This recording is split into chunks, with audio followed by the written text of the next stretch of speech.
여러분 안녕하십니까? 가장 빠른 종합뉴스 뉴스큐 시작합니다. 네, 오늘 이준석 전 국민의힘 대표의 탈당을 포함해서 이번 주 정치 이벤트가 겹치면서 연말 전국 자체가 다사다난합니다. 여야 다양한 목소리 듣고 있는데 오늘은 박지원 전 국정원장과 함께 정치권 진단하겠습니다. 교육부가 오늘 2028 대입 개편안을 확정했습니다. 이주호 부총리 겸 교육부 장관에게 직접 설명을 들어보겠습니다. 네, 그럼 이준석 전 대표 움직임부터 살펴보겠습니다. 자, 이 전 대표, 이 국민의힘에서의 모든 정치적 자산을 버리고 대한민국의 위기를 극복하고 미래와 비전을 만들어 자신만의 넥스트 스텝을 가겠다고 밝혔습니다. 한동훈 비상대책위원장은 만류에 나서지 않은 채 비대위 구성 작업에 속도를 내고 있습니다. 국회 연결합니다. 박기환 기자. 네, 국회입니다. 네, 그러니까 이 전 대표가 국민의힘 탈당, 또 신당 창당을 공식화한 건데 구체적인 내용 전해주시죠. 네, 국민의힘 이준석 전 대표는 조금 전 오후 3시쯤 예고했던 대로 탈당을 공식 선언했습니다. 12년 전 박근혜 비상대책위원으로 정치에 입문한 날 여러 차례 지역구 선거에서 고배를 마셨던 서울 노원구의 한 식당에서 기자회견을 열었는데요. 이 전 대표는 비상상태에 놓인 것은 당이 아니고 대한민국이라며 변화없는 정치판을 마냥 기다리기만 할 수는 없다고 지적했습니다. 이어 과거의 영광과 유산의 미련을 두고 선명한 미래를 그릴 수 없다면서 국민의힘에 자신이 가졌던 정치적 자산을 모두 포기하겠다고 말했습니다. 이 전 대표는 또 적장을 쓰러뜨리기 위한 극한 대립이 우리의 언어가 아니라 미래가 대한민국의 공용어가 되어야 한다며 신당에서는 위기를 정확히 직시하고 당당하게 표가 떨어지는 이야기를 하겠다고 선언했습니다. 반면 어제 취임한 한동훈 비대위원장은 오늘 국회로 출근했는데요. 이준석 전 대표를 만류할지에 대해선 만날 계획이 없다던 어제 발언에 모든 답이 있다며 사실상 설득 의사가 없음을 거듭 확인했습니다. 또 비대위원 인선과 관련해서도 서민에 대한 선의를 상징하는 비정치인이라는 기준을 제시했습니다. 직접 들어보시겠습니다. 동료 시민에 대한 선의를 가진 분들을 상징하는 분들을 모셔야 한다고 생각합니다. 당연히 비정치인 위주입니다. 정치인 위주로 할 거라면 제가 이 자리에 여기 나와 있는 게 이상한 일이죠. 한 위원장은 늦어도 오는 29일 전국이 의결을 목표로 비대위원 인선 작업에 속도를 낼 것으로 보입니다. 네, 민주당 소식도 알아보죠. 신당 창당 준비하는 이낙연 전 대표, 김부겸 전 총리를 만나 설득한 사실이 알려졌죠. 네, 그렇습니다. 이낙연 전 대표는 사실상 이재명 대표의 사퇴와 통합비대위 구성을 요구하며 연말을 시한으로 못 박았습니다. 하지만 이 대표와 지도부가 수용하기 어려운 조건인 만큼 이 전 대표가 신당 창당 수순에 접어들었다는 분석이 많은데요. 실제 이 전 대표 측 관계자는 YTN과 통화해서 다음 달 창당을 목표로 여의도에 사무실을 물색하며 당명 공모 등 실무 작업을 진행하고 있다고 밝혔습니다. 이 전 대표는 이번 달 초 삼총리 연대설의 한 축인 김부겸 전 총리를 만나 자신이 대권과 당권을 포기할 테니 합류해달라고 설득까지 한 것으로 확인됐습니다. 당내에선 이낙연, 김부겸, 정세균 전 총리를 내세운 통합선대위 체제와 비명계 공관위원장 인선 등이 통합 방안으로 거론되고 있는데요. 비명계는 그러나 공천권 없이 선거 결과의 책임만 회피하는 꼼수, 장식품에 불과하다며 평가절하하는 분위기입니다. 이런 가운데 이재명 대표는 이낙연 전 대표에게도 연락을 시도하며 통합을 위한 노력을 하고 있다고 밝혔습니다. 직접 들어보시겠습니다. 이낙연 전 대표께서 여러 말씀을 해주시고 계시고 저도 계속 연락드리고 또 만나서 우리가 통합의 길을 갈 수 있도록 노력 중입니다. 우리 국민들의 눈높이에 맞도록 최선을 다하고 있습니다. 또 문자나 전화를 계속 시도하고 있지만 만날 수 없는 상황이라면서 모든 길을 열어놓고 대화를 기다리고 있다고 덧붙였습니다. 여기에 이재명 대표는 내일 정세균 전 총리와 만나는데요. 다시 한번 통합을 강조하며 협조를 요청할 것으로 보이는데 내일 회동 결과가 민주당 통합과 분열의 분수령이 될 것이란 전망이 많습니다. 네, 그리고 오늘 국회에선 김홍일 방송통신위원장 후보자에 대한 인사청문회도 열리고 있는데 이 내용도 전해주시죠. 네, 김홍일 방송통신위원장 후보자에 대한 인사청문회는 오후 2시쯤부터 오후 질의가 진행되고 있습니다. 여야는 오전 질의에서 김 후보자의 방송정책 관련 전문성과 과거 도덕성 논란 등을 두고 치열한 공방을 벌였습니다. 민주당은 김 후보자에게 망 사용료에 대한 의견 등을 질의하며 검사 출신 김 후보자에게 방송통신 관련 전문성이 부족하다고 잇따라 지적했습니다. 여당은 이에 대해 정당인, 법조인이 방통위원장을 역임한 전례가 있다며 방통위원장의 업무는 방송통신에 대해 법과 원칙으로 판단하는 영역에 있다고 엄호했습니다. 오늘 청문회에선 또 김 후보자가 지난 2007년 검사 시절 BBK 주가 조작 의혹 사건을 수사하며 이명박 전 대통령을 무혐의 처리한 것을 두고도 여야 간 공방이 벌어졌는데요. 직접 들어보시겠습니다. 명백하게 부실 수사인데 왜 이때 수사하지 못했습니까? 무능하신 겁니까? 아니면은 봐주기 수사하신 겁니까? 후보자가 2007년도 당시에 어떤 수사했던 BBK와 2018년도 BBK는 똑같은 BBK 사건이라도 완전히 어떤 초점 자체가 본질적으로 다른 사안인 것이죠. 그렇습니다. BBK는 그건 별도 회사의 주가 조작 사건이고 거기 이 밖에 김 후보자가 검사 퇴직 뒤 대기업 사회이사를 지내며 오너가의 변호사로 선임돼 이해충돌 소지가 있다는 의혹과 유관기관인 방송통신심의위원회의 민원 사주 의혹 등을 놓고도 신경전이 펼쳐지고 있습니다. 지금까지 국회에서 YTN 박견입니다. 김홍일 방송통신위원장 후보자는 류일임 방송통신심의위원장이 가족과 지인을 동원해 뉴스타파의 김만배 인터뷰 인용 보도에 대해 민원을 넣도록 사주했다는 의혹과 관련해 방통위원장 후보자가 이에 대해 언급하는 것은 적절하지 못하다고 밝혔습니다. 김 후보자는 국회 인사청문회에서 방통위가 직무정지나 감사 등의 조처를 해야 하는 것 아닌가 하는 여당 의원들의 질의에 대해 방심위는 민간 독립심의기구라며 이같이 답했습니다. 다만 사실관계가 맞는다면 이해충돌 방지법 위반에 해당할 수 있다는 원론적인 입장을 밝혔습니다. 네, 더불어민주당은 류일임 방송통신심의위원장에 대해 고발 등 법적 대응을 추진하기로 했습니다. 박성준 대변인은 오늘 최고위 뒤 기자들과 만나 이 같은 당 지도부의 방침을 전하며 방심위가 언론 탄압 도구로 전락했다는 매우 큰 비판의 목소리가 있다고 지적했습니다. 이어 방심위 민원을 사주하고 셀프 심의를 했다는 건 당연히 파면 사안이라며 윤석열 대통령에게 류 위원장 파면을 요청하겠다고 강조했습니다. 윤석열 대통령이 오늘 기획재정부 2차관에 김윤상 조달청장을 임명하는 등 내년 총선에 나설 차관급 인사들의 후임 인선을 단행했습니다.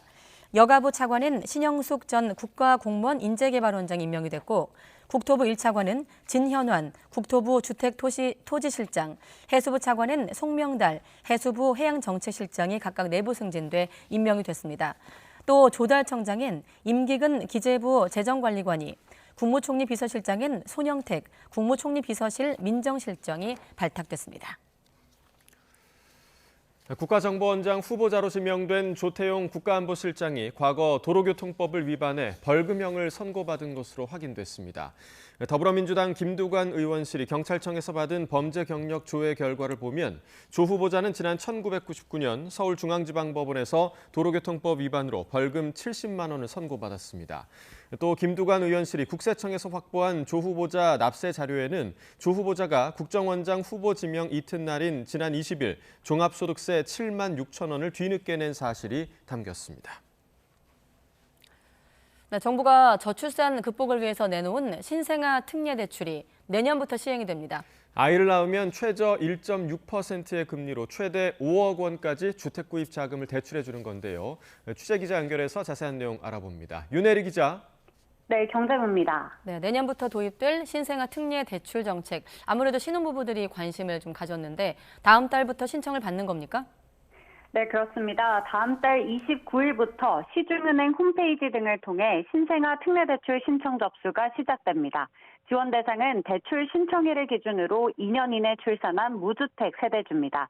부부 합산 연소득이 1억 3천만 원 이하, 자산이 4억 6,900만 원 이하면 지원 대상이 됩니다. 전용 면적 85제곱미터, 9억 원 이하 집을 살 때 최대 5억 원까지 대출을 받을 수 있는 건데요. 연소득에 따라 금리는 차이가 있습니다. 부부 합산 연소득이 8,500만 원 이하면 1.6%에서 2.7% 금리를, 8,500만 원을 넘으면 2.7%에서 3.3% 금리를 적용받습니다. 세부 지원 대상을 보면 올해 1월 1일 태어난 출생아부터 적용되고 혼인신고 없이도 아이를 낳기만 하면 대출을 받을 수 있습니다. 임신 중이라면 포함되지 않고 2살 이하인 아이를 입양한 가구도 지원 대상이 됩니다. 아이를 한 명 더 낳을 때마다 금리가 0.2%포인트 하락하고 특례 기간은 5년씩 연장됩니다. 두 자녀라면 최저 1.4% 금리로 10년 동안, 세 자녀 이상이면 최저 1.2% 금리로 15년 동안 신생아 특례 대출을 적용받을 수 있는 겁니다. 네, 전세자금 대출 받을 때도 적용이 된다고요? 네, 그렇습니다. 당장 집을 사기 어려운 출산 가구를 위해서 전세자금 대출도 지원하는데요. 전세 보증금이 5억 원 이하인 주택에 대해서 보증금의 80% 이내, 최대 3억 원까지 저금리로 대출을 받을 수 있습니다. 부부 합산 연소득이 7,500만 원 이하면 1.1%에서 2.3% 금리가, 7,500만 원 초과 1억 3천만 원 이하면 2.3%에서 3% 금리가 적용됩니다. 처음 전세 계약 2년을 포함해 최대 5회까지 연장할 수 있어서 최장 12년까지 지원을 받을 수 있습니다. 전세 대출 역시 아이 한 명을 더 낳을 때마다 금리를 0.2%포인트 인하해주고 기간은 4년 연장해줍니다. 또 전세 계약을 맺은 지 3개월 이내라면 기존 대출을 신생아 특례 대출로 대환할 수 있습니다. 정부가 저출산 극복을 위해 내놓은 정책은 이뿐만이 아닌데요. 내년 3월부터는 신생아 출산 가구를 대상으로 공공분양주택 특별공급도 시행될 예정입니다. 임신 중인 태아를 포함해 2세 이하 자녀가 있는 가구에는 특별공급 3만 가구를 포함해 연 7만 가구를 우선 공급하겠다는 계획입니다. 다만 아직 구체적인 공급 지역은 공개되지 않았습니다. 올해 합계 출산율은 0.72명, 내년에는 이보다 줄어든 0.68명으로 전망되는데요. 정부의 저출산 극복 대책이 출산율을 끌어올리고 무주택 출산 가구의 내 집 마련 기회를 만들어줄 수 있을지 관심입니다. 지금까지 경제부에서 전해드렸습니다. 지난 10월에 태어난 아기가 10,000명대에 그쳐 같은 달 기준으로 역대 최저 기록을 또 갈아치웠습니다. 통계청이 발표한 10월 인구 동향을 보면 올해 10월 출생아 수는 18,904명으로 지난해 10월과 비교해 1,742명이 감소했습니다. 10월 기준 출생아 수는 1981년 월간 통계 작성 이래 가장 적습니다. 올 들어 10월까지 누적 출생아 수는 19만 6,041명으로 지난해 같은 기간보다 8.1% 감소했습니다. 네, 금융당국이 가계부채 관리 강화를 위해서 기존의 총부채 원리금 상환 비율, DSR 규제보다 더 엄격한 스트레스 DSR 제도를 새해부터 실시합니다. 이에 따라 가계대출 한도가 줄어들게 되는데 원하는 만큼 대출받기가 한층 어려워질 것으로 전망됩니다. 취재기자 연결해서 자세한 내용 들어봅니다. 엄윤주 기자. 네, 경제부입니다. 네, 금융당국이 발표한 내년도 스트레스 DSR 제도 좀 더 설명이 필요해 보이거든요. 네, 먼저 스트레스 DSR 제도는 대출 이용 기간 중 금리 상승으로 인해 원리금 상환 부담이 상승할 가능성을 감안해 DSR 산정 시 일정 수준의 가산금리를 더하는 건데요. 금융위원회가 오늘 세부 방안을 발표했습니다. 우선 스트레스 금리, 그러니까 대출 한도와 직결되는 DSR 산정 시 더해지는 금리 수준은 과거 5년 내 가장 높았던 수준의 가계대출 금리와 현 시점 금리를 비교해 결정하기로 했습니다. 여기에 1.5% 하한선과 3% 상한선을 정했는데요. 대신 갑작스러운 대출 한도 축소에 따른 실수요자들의 어려움을 고려해 내년 상반기에는 스트레스 금리의 25%, 하반기는 50%만 부분 적용하고 내후년인 2025년부터 100% 그대로 시행하기로 했습니다. 신용대출에 대해서는 전체 잔액이 1억 원을 초과하는 경우에만 적용할 예정이며 범위를 점차 확대할 계획입니다. 이와 함께 금융위원회는 제도 도입으로 차주들이 체감하는 대출 한도 축소 부담이 클 우려를 고려해 스트레스 DSR 제도의 범위를 순차적으로 확대하기로 했습니다. 이에 따라 내년 2월 26일부터 은행권 주택담보대출에 대해 우선 시행한 뒤 6월쯤 은행권 신용대출과 이금융권 주택담보대출까지 확대하고 하반기에 기타 대출까지 적용할 방침입니다. 네, 조금 어려운 것 같습니다. 아무래도 스트레스 금리 산정부터 좀 이해가 안 되는데 쉽게 설명해 주시죠. 네, 그래서 화면을 준비했습니다. 앞서 말했듯이 과거 5년간 최고 금리와 최근 금리를 봐야 한다고 했죠. 여기에선 과거 5년간 최고 금리가 지난해 12월 기준 5.64%고 최근 금리를 올해 10월 기준 5.04%로 잡아봤습니다. 그럼 이 두 금리 차를 빼면 0.6%가 나오죠. 이건 하한선으로 적용하기로 했던 1.5%보다 더 낮은 수준입니다. 이 때문에 이 경우에는 1.5%가 적용됩니다. 그리고 상반기와 하반기 각각 25%, 50%씩만 적용하기로 했으니까 상반기 스트레스 금리는 0.375%, 하반기에는 0.75%가 반영될 예정입니다.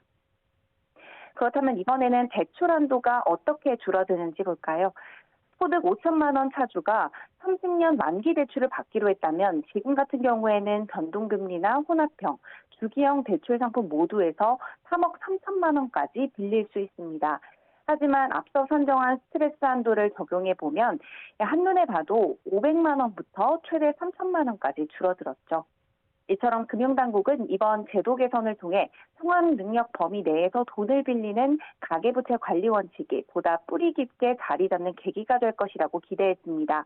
그러면서도 시행 과정에서 과도한 대출 위축 등이 발생하지 않게 세심히 챙겨나갈 계획이라고 덧붙였습니다. 네, 그럼 새 집을 사고자 하는 분들이라면 원하는 만큼 대출받기 어려워질 것 같은데 지금 금리는 어떻습니까? 네, 은행권 대출 금리는 석 달째 오름세를 이어갔습니다. 한국은행이 발표한 지난달 예금은행의 전체 대출 평균 금리는 10월보다 0.02%포인트 늘어난 연 5.26%입니다. 기업대출 금리가 한 달 전보다 0.03%포인트 올랐고 가계대출 금리는 5.04% 그대로 유지됐습니다. 그중에서도 주택담보대출이 4.48%로 지난 5월 이후 6개월 만에 하락 전환했습니다. 반면 전세자금 대출은 4.4%로 10월보다 0.12%포인트 올랐고요. 일반 신용대출 금리도 6.85%, 5개월 연속 상승하면서 주택담보대출 금리 하락폭을 상쇄시켰습니다. 한국은행은 코픽스 상승과 특례 보금자리론 금리 인상에도 장기 지표금리인 은행채 5년물 금리가 내려간 것이 주택담보대출 금리 하락에 영향을 줬다고 분석했습니다. 그러면서 12월 대출금리와 관련해서는 이번 달 코픽스가 상승할 거로 보이지만 은행채 5년물 하락폭이 더 커서 하방 요인이 더 클 것으로 내다봤습니다. 지금까지 경제부에서 전해드렸습니다. 네, 최근 구인구직 관련 온라인 커뮤니티에서 불법 대부 광고로 대출 희망자를 유인하고 불법 금융투자 행위 공모자를 모집하는 광고가 기승을 부리면서 소비자들 주의가 필요합니다. 금융감독원은 오늘 불법 대출 광고 관련 소비자 경보를 발령하고 불법 금융투자 공모 또는 불법 개인신용 정보 판매 혹은 구매 행위에 가담하는 경우 법령에 따라 형사처벌 대상이 될 수 있다고 밝혔습니다. 그러면서 최근 불법 사금융업자들이 인터넷 카페와 커뮤니티 등에 비대면 노력상담, 신용불량자도 대출 가능 등의 문구를 사용해 다수의 불법 광고 게시글을 올리고 있다고 설명했습니다. 이르면 내년 2월부터 용량을 줄이고도 소비자들에게 제대로 알리지 않으면 최고 1,000만 원의 과태료가 부과됩니다. 공정거래위원회는 이 같은 내용을 담은 사업자의 부당한 소비자 거래 행위 지정고시 개정안을 오늘부터 다음 달 16일까지 행정 예고합니다. 이 개정안이 시행되면 생활에 밀접한 물품 제조업체들은 용량이나 주요 원재료 등 중요 사항이 바뀌었을 경우 한국소비자원에 통지하고 석 달 이상 포장이나 홈페이지 혹은 판매 장소에 게시해야 합니다. 어기면 한 번 위반했을 때 과태료 500만 원, 두 번 위반했을 때 1,000만 원이 부과됩니다.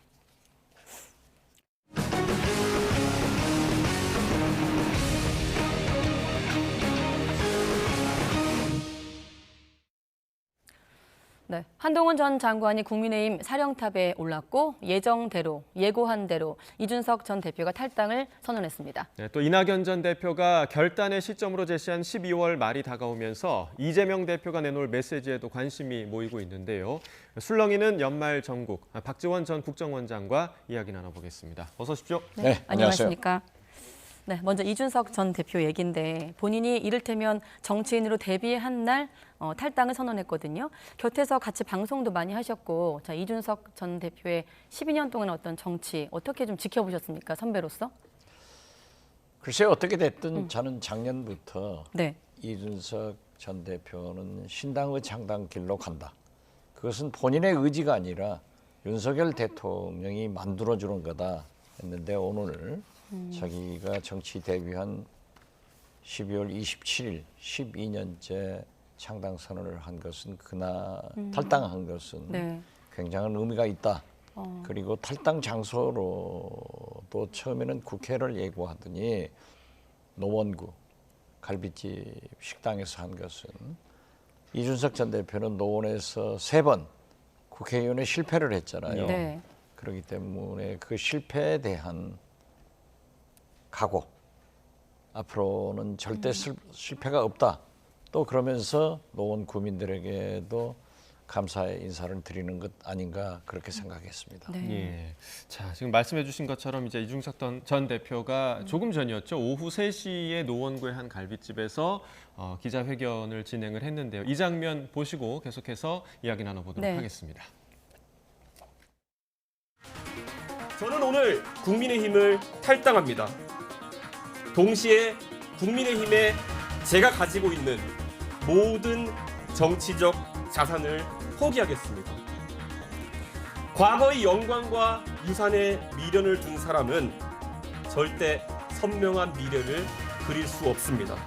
대통령과 당대표가 모두 군인인 시절을 겪어내고 이겨냈던 우리가 왜 다시 한번 검찰과 경찰이 주도하는 정치적 결사체 때문에 중요한 시대적 과제들을 제쳐놓고 극한 대립을 강요받아야 합니까?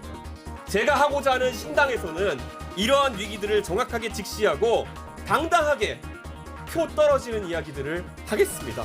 누군가가 또다시 콜로세움에서 상대를 빌런으로 만드는 정치를 하고자 한다면 저는 100번 고쳐 죽어서라도 그 사람의 멱살을 잡고 아고라로 다시 돌아와 다시 미래를 이야기하도록 강제하겠습니다. 네, 상대를 빌런으로 만드는 정치라고 언급을 했습니다. 젊은 사람이니까 굉장한 의지를 가지고 있고 네. 제가 지난 한 1년여간 같이 매주 만나보면은 실력도 있고 네. 독서도 많이 했지만은 내공이 쌓였더라고요. 3번의 국회의원 실패 그리고 대통령을 자기 말 맞다나 또 지방선거에 승리를 했어도 윤석열 대통령에게 받은 탄압에 대해서 많은 생각을 하고 내공이 쌓였더라. 그렇기 때문에 저는 이준석 대표가 앞날에 잘 되기를 바랄 뿐입니다. 네, 잘 될 거라고 보십니까? 저는 지금 잘 되리라고 이번에 봅니다. 이를테면 이준석 개들도 지금 오늘 기자회견에 나서지 않았거든요. 그것은 의미가 없어요. 왜냐하면은 지금 현재 이준석 당대표가 창당 선언이 아니라 탈당 선언이란 말이에요. 예. 그렇기 때문에 집단적인 탈당을 할 수도 있지만은 네. 개별적인 탈당을 할 수가 있고 창당 때 어떠한 사람들이 얼마나 참여하는가 그것이 주목할 일이지 탈당하는 일은 개인 사안이에요. 예. 오늘 그 회견 내용을 들어보니까 이제 대통령 당선 2년이 다 되어 가는데 적장을 쓰러뜨리기 위한 것에 몰두하고 있다. 이 부분에 대한 그러니까 이재명 대표를 향한 수사에 대해서 좀 비판을 한 것으로 보이는 이 부분 좀 어떻게 좀 들으셨어요? 당연한 것 아니에요. 윤석열 대통령이 지금 집권 2년 차 돼가지만은 해놓은 게 뭐 있어요? 국민들이 기억하는 게 아무것도 없어요. 야당을 탄압하고 야당 대표 죽이기에 몰두를 했지 어떠한 것이 아무것도 없기 때문에 우리 국민들은 윤석열 대통령과 김건희 여사가 해외 순방을 한 달에 한 번씩 했다. 이것만 기억하는 거예요. 그래서 이준석 대표도 확실하게 윤석열 대통령과 나를 세우는 그런 메시지로 들립니다.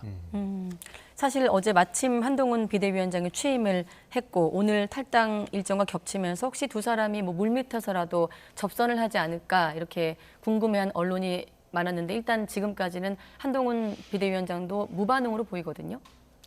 그렇죠. 아무래도 한동훈 비대위원장도 지금까지 검사, 법무부 장관, 정치 신인 아니에요. 네. 그리고 이준석 전 대표도 금년에 겨우 이제 39살의 정치인인데 제가 볼 때는 저런 MZ 세대가 정치를 하면서 9세들처럼 뭐 뒤에서 만나서 작당하고 무슨 흥정을 하고 이런 것은 하지 않을 거예요. 네. 그래서 저는 이준석 전 대표나 한동훈 비대위원장이 좀 시대에 맞는 음흉한 그러한 정치가 아니라 깨끗한 정치를 할 때 비로소 국민들로부터 호응을 받을 것이다. 그런 의미에서 저는 두 분의 말씀을 믿습니다. 네. 아까 신당이 창당한다면 누가 어떤 인물이 합류할 것인가가 관건이라고 말씀하셨거든요. 네. 자, 한동훈 호 비대위 또 이준석 전 대표가 만든 신당 이를테면 경쟁을 하게 될 텐데 어떤 인물들이 좀 옮겨갈까요? 예상해 본다면? 글쎄요, 저는 지금 현재는 이준석 타임이 아니다. 지금은 한동훈 타임이다. 이렇게 봐요. 네. 그렇지만은 이준석 타임은 현재 오고 있다. 윤석열 대통령의 명령을 받아서 한동훈 비대위원장이 공천 학사를 시작하는 내년 초 2월 이때 많은 국민의힘의 현역 의원들이 이준석 신당을 찾아갈 거예요. 그때 그렇게 되면은 제가 경험한 바에 의하면은 네. 안철수 의원과 제가 한번 해봤잖아요. 네. 소위 안철수 신당을 그때를 보면은 경험에 반추해 볼 때 네. 이준석 신당은 원내 교섭단체를 등록하게 될 거고 최소한 20-30명이 올 거예요.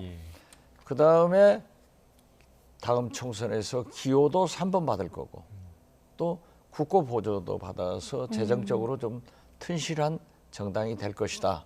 저는 그때가 이준석 신당의 타임이다 이렇게 보고요. 두 번째로 오는 것은 김건희 특검입니다. 어떻게 됐든 내일 민주당에서 특검을 의결하면은 네.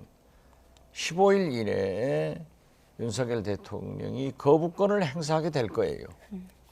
그러면은 지금 현재의 규정에는 거부권이 국회로 돌아왔을 때 재의결을 해야 되는데 네. 언제까지 재의결을 한다 하는 시한이 못 박혀 있는 건 아니에요. 그렇기 때문에 민주당과 야권은 가장 통과가 쉬운 그런 라이트 타임, 적기에 상정을 하게 될 거예요.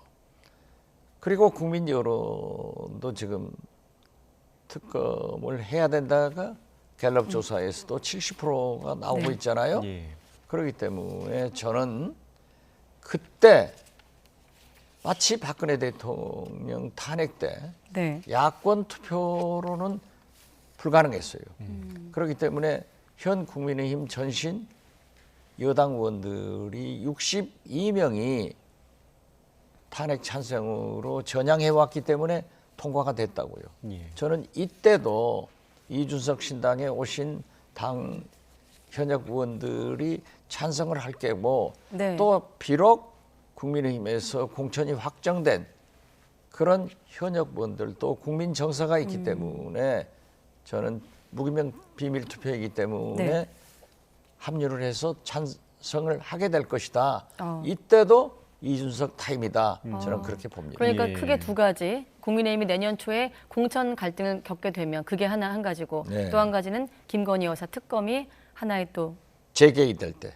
기점이 될 것이다. 예, 지금 말씀하셨기 재의결될 때문에 때, 예. 지금 여론조사를 언급하셨기 때문에 여론조사를 좀 보여드려야 될 것 같고 한동훈 비대위원장 마침 김건희 여사 특검법을 악법으로 거듭 규정하고 있거든요. 당 내에서도 좀 이 김건희 여사 문제를 털고 가야 된다는 내부 쇄신의 목소리도 있는데 원장님은 좀 어떻게 보십니까? 저는 한동훈 법무부 장관이 그런 말씀을 해서 깜짝 놀랐어요. 자기들이 한 박근혜 특검도 불법이었나요? 자기들이 하면 진짜 내로남불의 전형이에요. 왜 악법이죠? 이 김건희 특검은요. 과거 국민의힘에서 법무부에서 대통령실에서 그런 얘기를 합니다. 네. 문재인 검찰이 2년간 탈탈 수사를 했어도 아무 혐의가 없었다. 그렇게 하고 있어요. 예. 그렇지만은 그때 당시에 검찰총장은 윤석열 대통령입니다. 그리고 더 중요한 것은 재판 과정에서 진술이 김건희 여사가 관련됐다는 진술이 나오고 네. 더더욱 중요한 것은 판결문에 그러한 것이 구체적으로 언급이 되고 있어요. 예. 그렇다 하면은 윤석열 검찰, 한동훈 검찰은 반드시 인지 수사를 해서 재수사를 했어야 맞는데 이건 덮어버렸단 말이에요. 네. 그리고 민주당에서 계속 특검을 요구했을 때 자기들이 안 했잖아요. 그래가지고 이제 모든 것이 이루어지지 않기 때문에 민주당에서 패스트트랙까지 밟아가서 특검을 하는데 왜 이게 불법이고 왜 민주당이 한 걸 이제 하느냐 이런 얘기는 성립이 되지 않아요. 예. 그러니까 최근에 그 김건희 여사 특검 이야기가 나와서 이제 김건희 여사가 관저를 떠나서 서초동 자택으로 거처를 옮길 가능성이 있다 이렇게 언급을 하셨는데 그 근거를 좀 어디서 찾을 수 있을까요? 제가 언급한 게 아니고 네. 일부 언론 칼럼에서 네. 김건희 여사가 사과로 나가야 된다. 예. 이런 얘기가 나오고 이제 구체적으로 대통령실에서도 발칵하고 그랬잖아요. 그래서 제가 볼 때 만약 김건희 여사가 사과로 나간다고 하면은 제2의 장희빈이 되는 거다. 그리고 한동훈 비대위원장이 취임을 해서 여러 가지 쇼를 하게 될 거다. 즉 전두환 노태우 때 노태우 대표처럼 대통령 후보처럼 6.29 선언을 해서 직선제 자기가 한 것으로 했지만은 사실은 전두환 노태우의 합작품 아니었어요? 네. 이러한 쇼를 하게 되면은 우리 국민들이 절대 속지 않는다. 만약 사과로 나가는 그러한 모습이 TV에 비치면은 눈물을 흘릴 거고 국민들은 무엇을 얼마나 잘못했어? 젊은 대통령 부부가 저렇게 헤어져 살아야 되느냐? 이런 동정심을 유발하려고 할 수 있는 기도도 있을 수 있다. 그렇지만 우리 국민들은 절대 속지 않고 또 민주당도 여기에 현혹돼서 뭐 특검을 총선 후에 한다. 이런 게 흔들리지 말고 법대로 해라. 그런 것을 촉구하기 위해서 제가 얘기한 겁니다. 예. 네. 자, 한동훈 비대위원장 일성 중에 하나가 또 총선 불출마를 밝혔거든요. 그건 어떻게 평가하십니까? 제가 볼 때는 잘한 것 같아요. 지금 현재 한동훈 비대위원장이 강남 갑이나 네. 양지로 가도 비난이 있을 거고 험지로 가면은 부담이 되고 그런다고 비례대표로 가면은 도망쳤다 가고 그렇기 때문에 네. 한동훈 비대위원장은 역시 윤석열 대통령의 후계자, 황태자, 동생으로 다음 대권에 직행하기 위해서 자기는 도박을 한번 해본다. 네. 그리고 불출마를 선언함으로써 이재명 대표를 한번 걸어본다. 이런 계산 아니겠어요? 어떻게 됐든 잘했다고 생각해요. 네, 예. 걸어본다는 건 어떤 의미일까요? 민주당 내에서도 뭐 이원욱 의원인가요? 이게 이재명 대표를 향한 것이다. 불출마 선언이. 그런 목소리도 있는데 자연스레 민주당 질문을 넘어가기로 하고 어떻습니까? 그러니까 나도 출마를 하지 않으니까 이재명 대표도 출마를 하지 못하게 하는 그런 메시지로 전달이 되지만은 네. 이재명 대표는 이미 인천 계양에 자기 선거구가 있습니다. 여기에 원희룡 교통부 장관이 온다는데 네.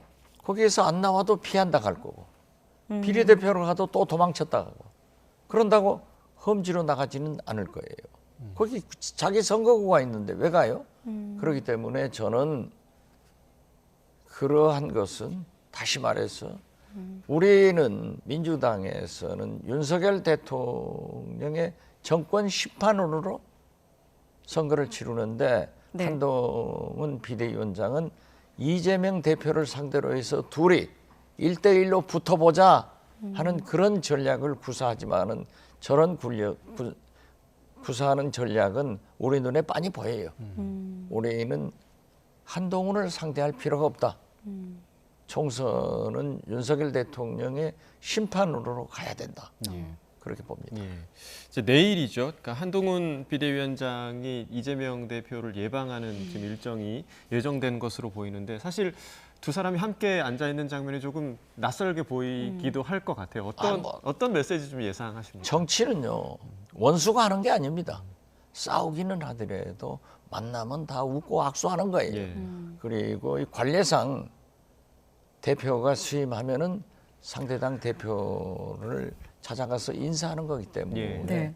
거기서 뭐 만나서 악수하고 하는데 한동훈 비대위원장이 서초동 사투리를 쓰지 말고 여의도의 문법대로 정치를 좀 잘했으면 좋겠다. 예. 그런 계기가 됐으면 좋겠어요. 아, 그렇군요. 자, 이재명 대표 고민이 좀 많은 시점인 것 같은데 관망이 좀 길어진다. 일부에서 무건수행이다 이런 표현도 있던데 이재명 대표의 지금 분위기는 어떻습니까? 이재명 대표는 저는 수차 얘기를 했습니다. 소통을 좀 많이 하고 의원들하고나 특히 이낙연 대표와 소통을 해야 된다. 그래서 소통을 하겠다. 그런 말씀도 했고 일정 조정을 들어간다 하는데 이재명 대표가 소통하자고 손을 내밀었으면 이낙연 전 대표도 손을 맞잡아 줘야지. 발을 내밀어서 아니 사진 찍으려면 안 한다? 거기다 더 나아가서 이재명 대표가 사퇴해라. 공동 비대위원장을 구성해라 예. 하는 것은 이낙연 대표의 어떤 계산에서 그런 얘기를 했는지 모르지만은 네. 그건 잘못이다. 저는 그렇게 생각합니다. 네. 그렇다면 그 이낙연 전 대표가 신당 창당을 기정사실화했다 이렇게 봐야 되는 걸까요? 어떻게 보세요, 분위기는? 저는 뭐 수차 강조를 했습니다만은 이낙연 대표는 태생적으로 자기 선친부터 민주당 당원을 자랑스럽게 생각하고 예. 자기도 심지어 노무현 대통령이 열린우리당을 창당할 때 이낙연 전 대표는 박준영 전남지사, 박광태 광주시장, 돌아가신 김효석 의원 이런 분들과 함께 8명이 민주당을 지켰습니다. 네. 그러다가 나중에 다시 열린우리당과 민주당이 통합을 할 때 열린우리당이 분당에 나간 것을 사과받고 또 대북송금 특검한 것도 사과를 받는 그런 민주당의 피가 흐르고 있는 분이 더욱이 5선 국회의원, 전남지사, 총리를 하신 분이 저는 절대 탈당할 수 없다. 성격적으로도 안 된다. 그렇게 보고 어젯밤에도 제가 여의도 공원에서 운동하면서 파크원 빌딩 앞에 둥근 달이 진짜 멋있게 떠 있더라고요. 예. 그래서 달을 보면서 비는 그런 습관이 있잖아요. 네. 저는 뭘 비셨습니까? 민주당이 단결하고 이낙연 대표 돌아와라. 가면 너는 끝이다. 그렇게 빌었습니다. 예. 통합 비대위도 평행선이거든요. 네? 통합 비대위 요구에 대해서는 어떻게 보십니까? 그것은 아직 얘기가 아니에요. 왜냐하면은 DJ도 물러갔다라고 하는데 김대중 총재가 물러난 것은 선거에 패배를 했기 때문에 책임을 지고 잠시 물러갔던 겁니다. 네. 그렇지만 이재명 대표는 최근에 있었던 강서 부청장 보궐선거에서 압도적 승리를 했는데 책임질 일이 없어요. 그렇기 때문에 저는 대표가 사퇴하고 통합비대위를 구성해야 된다 하는 것은 논리적으로나 정치적, 도의적으로도 성립되지 않는다. 특히 그 이유를 들면서 일주일에 2-3번 법정에 나가는데 어떻게 대표를 하느냐 네. 이런 얘기를 하는 것도 빤히 윤석열 정권에서 야당 죽이기, 대표 죽이기를 하는데 400여 번의 압수수색을 했지만은 보고 싶다 증거야. 증거가 아무것도 안 나오고 있잖아요. 그리고 더욱이 대장동 문제를 제기한 것은 이낙연 전 대표의 최측근이 했다. 네. 오늘 이제 커밍아웃 됐다 가는데 남평호 그 총리 실장이 했다는 거예요. 예. 그리고 자기도 그러한 문제에 걸려 있지 않냐고요. 그렇기 때문에 저는 정치 도의적으로나 인간적으로 하실 말씀이 아니다 하는 것을 거듭 강조합니다. 네, 알겠습니다. 정리하는 질문 짧게 하나만 하고 마무리하겠습니다. 말씀 들어보면 일단 민주당 총선은 이재명 대표 체제로 가야 된다고 들리는데 당연히 그렇죠. 네. 그것은 국민이 현재 이재명 대표를 지지하고 있지 않느냐. 그리고 제가 해남안도 진도에서 총선 준비를 하고 있습니다만은 네. 광주 전남 후보자 누구도 이낙연과 함께하지 않고 실질적으로 거기에 모든 우리 국민들도 호남 사람들도 이낙연을 지지하지 않고 있습니다. 그렇기 때문에 저는 이낙연 대표가 지금부터라도 마음을 고쳐 잡아서 돌아와서 네. 윤석열 대통령과 진검승부에 투쟁을 한다고 하면은 이낙연 정치의 미래가 열릴 수 있다. 저는 그렇게 봅니다. 이낙연 전 대표가 돌아오는 게 우선이다. 이재명 대표가 손을 내미는 것보다. 손 잘 내밀었잖아요. 안 돼 보여서. 손 내밀었잖아요. 그러니까 만나야죠. 나는 집으로라도 찾아가서 만나라. 그런 얘기를 이재명 대표에게 먼저 했어요. 그러니까 당 대표는 소통을 하고 이낙연 대표는 돌아와서 협력을 하고 윤석열 대통령을 공격하면은 이낙연 정치의 미래는 확실히 열린다. 저는 그렇게 생각합니다. 네, 여기까지 듣겠습니다. 네, 박지원 전 국정원장과 함께했습니다. 고맙습니다. 네, 감사합니다.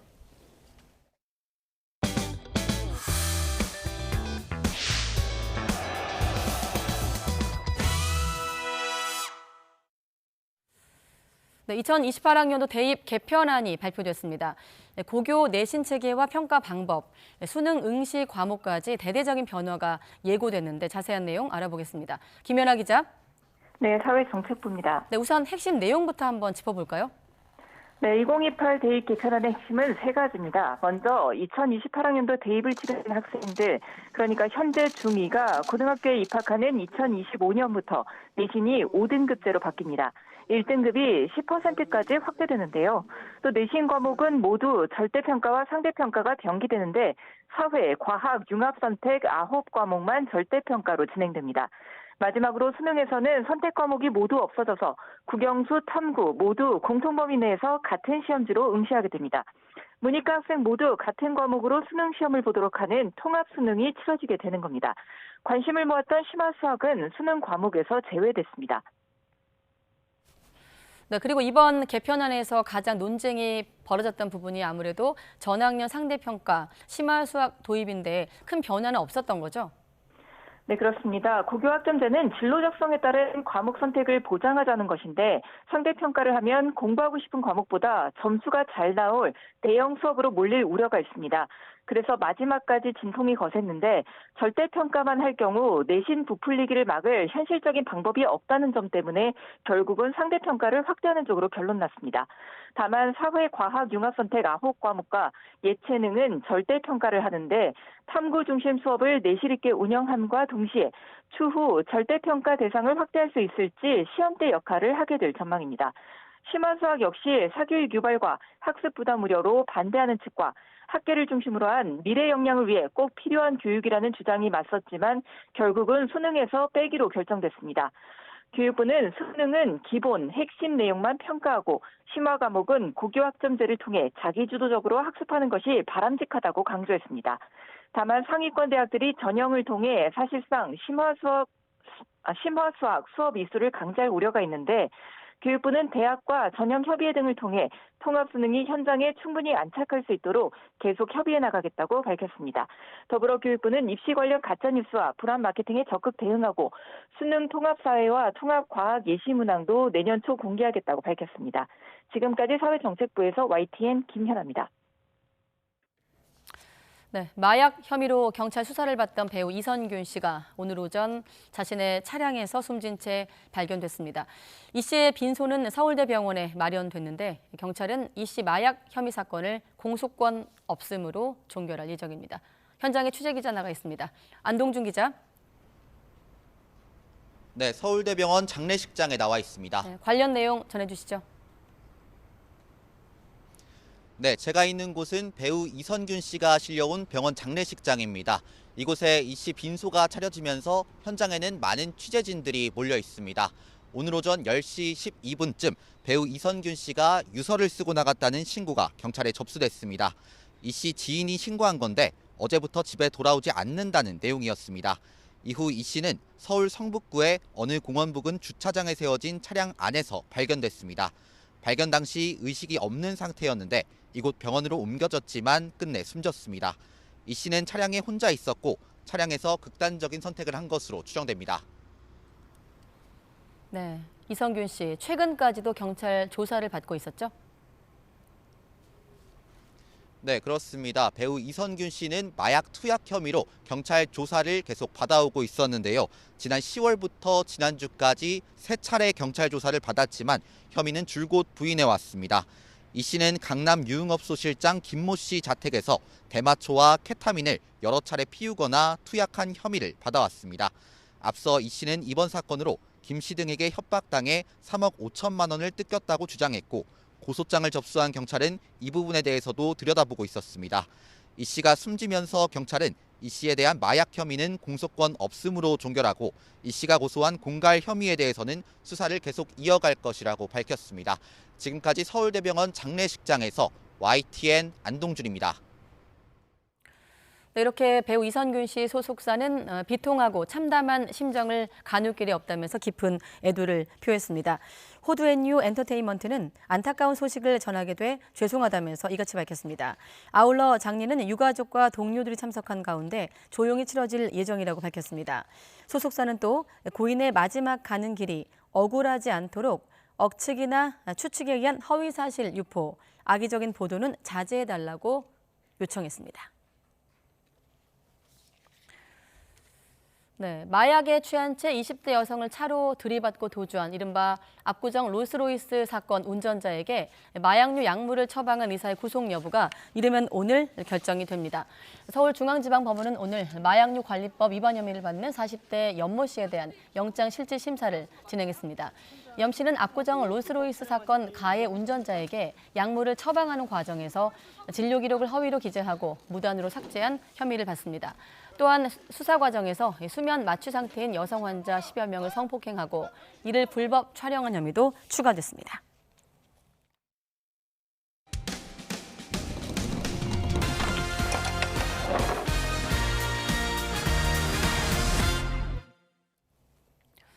네, 서울에 있는 대학에서 학군단 내 성추행 사건이 발생했지만 가해 학생과 피해 학생이 한 교실에서 수업을 듣는 일이 발생했습니다.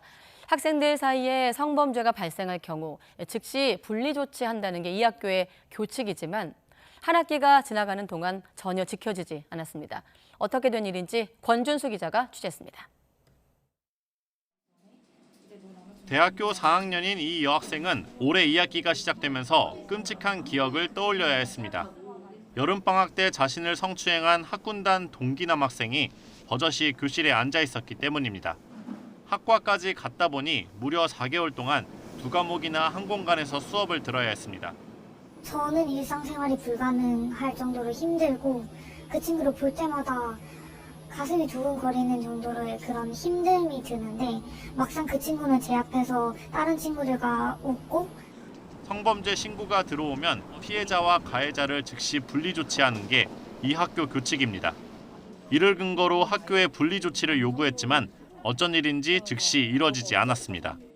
가해 남학생이 성추행 사실을 인정하고 사과 메시지를 보냈다는 정황을 학교 측에 제출했는데도 소용없었습니다. 최근에 병과를 적었는데 이제 희망 병과를 적었는데 겹치는 병과가 있더라고요. 근데 그러다 보니까 이게 제대로 진행되지 않았을 때는 이제 저는 제 꿈까지 포기할 생각까지 하고 있기 때문에 사건을 어떻게 처리할지 논의하는 학교 차원의 회의도 신고가 들어간 지 2달이나 지나서야 이뤄졌습니다. 학교 스스로 교칙을 어긴 셈이지만 학교 측은 어쩔 수 없었다는 입장만 되풀이합니다. 분리 조치를 하더라도 대체할 수 있는 수업이 마땅치 않았다는 겁니다. 경찰 수사 결과로 혐의점이 충분히 밝혀지기 전까진 남학생의 수업권도 보장해야 한다며 가해 학생을 옹호하는 듯한 모습도 보였습니다. 분반 수업이 없는 거예요. 그래서 저희가 이제 신고인한테 얘기를 하기를 강의실이 이렇게 하나가 있으면 앞문과 뒷문이 있고 지정자 숙제를 운영할 수밖에 없다. 선택 규정상의 절차에 의거해서 계속 조사도 하고. 피해 학생은 결국 경찰에 동기 남학생의 성추행 사실을 신고한 뒤 처벌이 이뤄지기만을 기다리는 상황. 최근 경찰은 A씨의 학군단 동기인 20대 남성 B씨를 강제추행 혐의로 검찰에 넘겼습니다. 하지만 아직 가해 남학생에 대한 징계위원회도 열리지 않고 있어 피해 여학생은 학교 차원의 적절한 보호도 받지 못한 채 졸업을 눈앞에 두게 됐습니다. YTN 권준수입니다. 더불어민주당 전당대회 돈봉투 살포 의혹으로 구속된 송영길 전 대표의 구속기한이 열흘 늘어났습니다. 서울중앙지방검찰청은 송 전 대표에 대해 구속기한 연장을 법원에 청구해 인용받았습니다. 이로써 송 전 대표의 구속기한은 1차 시한인 오늘에서 열흘 뒤인 내년 1월 6일까지로 늘어났습니다. 정부가 세입자의 전세 보증금을 상습적으로 주지 않은 악성 임대인 17명의 명단을 공개했습니다. 악성 전세 임대인 블랙리스트에 378명이 올라간 걸 고려하면 빙산의 일각인데 정부는 내년 안에 공개 대상을 확대할 계획입니다. 이승윤 기자입니다. 정부가 임차인에게 전세 보증금을 상습적으로 반환하지 않은 악성 임대인 17명의 명단을 최초로 공개했습니다. 과거 3년간 2차례 이상 전세 보증금을 반환하지 않고 채무액이 2억 원 이상인 임대인들로 국토교통부와 공사누리집, 안심전세 앱 등을 통해 공개됐습니다. 지역별로는 경기가 9명, 서울이 6명, 인천이 2명이었고 연령별로는 30대가 4명, 40대가 3명, 50대가 5명 등으로 집계됐습니다. 다만 주택도시보증공사가 만든 일종의 블랙리스트인 집중관리 다주택 채무자의 경우 2억 830억 원이 넘는 전세금을 떼어먹었지만 이 중 5명만이 이번 공개 대상에 올랐습니다. 집중관리 다주택 채무자는 9월 말 기준 378명으로 지난해 말보다 62% 증가했고 이들로 인해 1,304가구가 피해를 봤습니다. 주택도시보증공사가 세입자에게 대신 반환한 전세금만 1조 8,205억 원에 달합니다.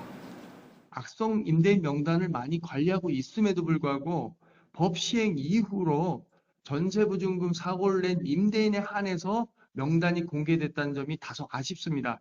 이런 점은 향후 정기적으로 공개되는 방향으로 나가야 될 것 같습니다. 악성 임대인 명단 공개에 법적 근거를 담은 관련법이 시행된 건 지난 9월 29일. 소급 적용 제한으로 이번 공개 대상은 17명, 이들의 임차 보증금 반환 채무 액수는 172억 원에 불과했지만 정부는 내년 안에 공개 대상을 450명까지 확대한다는 계획입니다. YTN 이승윤입니다.